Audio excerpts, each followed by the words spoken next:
Good morning. My name is Michael Leeserman here with the Trial Guide's tip of the day this middle of the week, Wednesday, May 24th, 2023. Today's tip comes from Jesse Wilson's book, Witness Preparation, How to Tell the Winning Story. And here to read the tip is Jesse Wilson. Good morning, Jesse. Good morning, Michael. Thanks for having me, man. Absolutely. Give us some wisdom. You got it. This perhaps is the greatest trial, storytelling, and directing skill that you need to learn. Getting your client and witness on board in the right role and the right casting for the right story. That sounds right to me. And I'm wondering exactly, what do you mean? Of course, we want the right role, but what is the right role? What is the right role? Well, painfully, most witnesses that I will work with,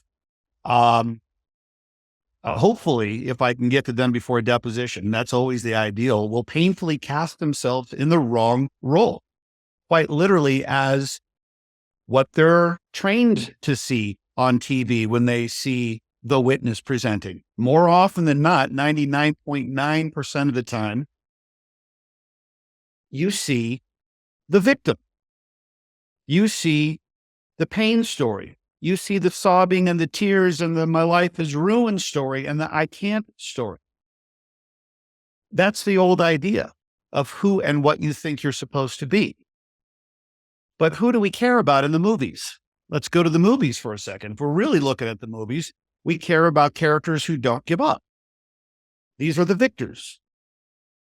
And paradoxically, when the witness is able to shift their role and see themselves as the victor,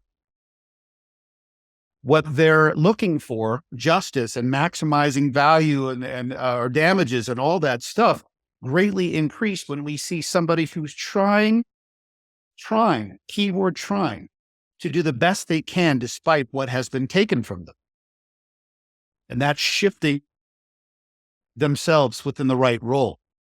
And that's being able to be cast quite literally as the victor, because you, the director, the casting and the telling of the right story for your jurors.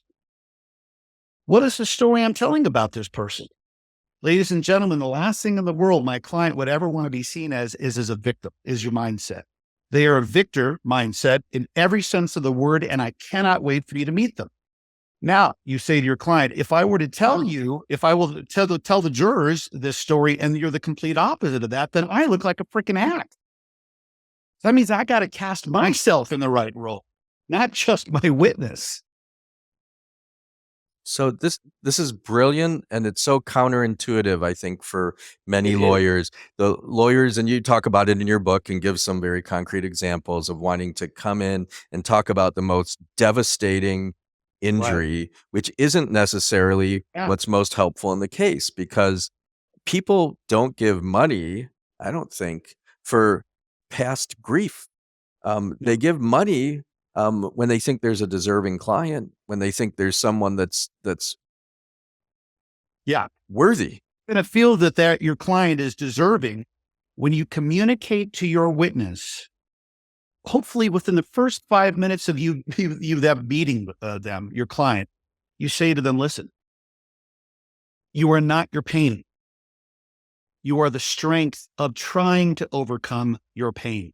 And if we tell that story, we are in the winning lane.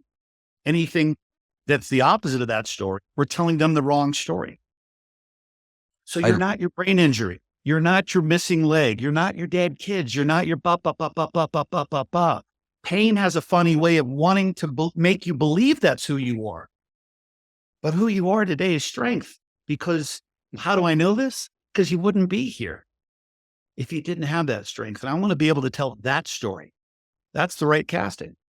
I love that. And I think what also, like, the next progression from that, and you talk about it in the end of your book, and I believe wholeheartedly in this, and I haven't seen other people talk about outside your book, and I just think it's so important, is the idea that trial can be healing. How often do we as lawyers say, we needed to settle the case? How often does a judge or a mediator say, you don't want to put your client through this trial? And we think that we're actually saving them from some pain because we settled their case. But trial can be healing, right? Trial is healing. Yeah. We hear the word 100% agree, Michael. We hear the word warrior all the time. I'm a warrior for justice, warrior, and you are. This is pugilism. This is a war. It is absolutely. And there is a fighter aspect of that for sure. But whoever talks about the word healing, you know, you never hear anybody say, well, I'm a healer, warrior. Yeah, we have all those ideas but to heal is to use the greatest superpower there is in the courtroom. And that's love. That's love. Nobody really talks about that either, but that's what's going on. Wow. And we can actually win. I like to say we can be fierce and compassionate. We can win when coming from a place of love. How Embrace wonderful. the L word. Embrace it, because every trial is a love story. And the healing of your client's story is embedded within the victor's story. And how can we heal somebody if all we're seeing is something that's been taken away from them? In other words, how can I know the value of what's been taken if you don't show me the value? And that's love. That's why you want to make the ultimate investment is the ultimate bank deposit is love and joy. Because when you can deposit love and joy, guess what you get to withdraw? Pain. Pain Wow. gives you the license to talk about their pain. If this is exciting to you, the viewer, pick up Jesse's book, Witness Preparation. It's really wonderful. Thank you, Jesse, for being with us this morning. Thanks, Michael. Thank you. It's been great. Let's take a moment together to take a deep breath and appreciate the fact that we're alive today.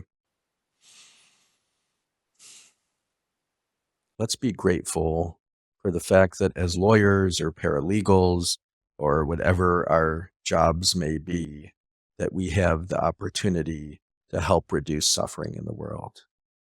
May we, in our efforts today, help repair the world. May we fiercely and compassionately advocate for our clients and champion their stories. I'm going to ring a bell 3 times now. This can take you into a meditation practice, into a prayer practice, or just let the sound of the bell wash over you and remind you it's Wednesday. Wake up. Be grateful to be alive.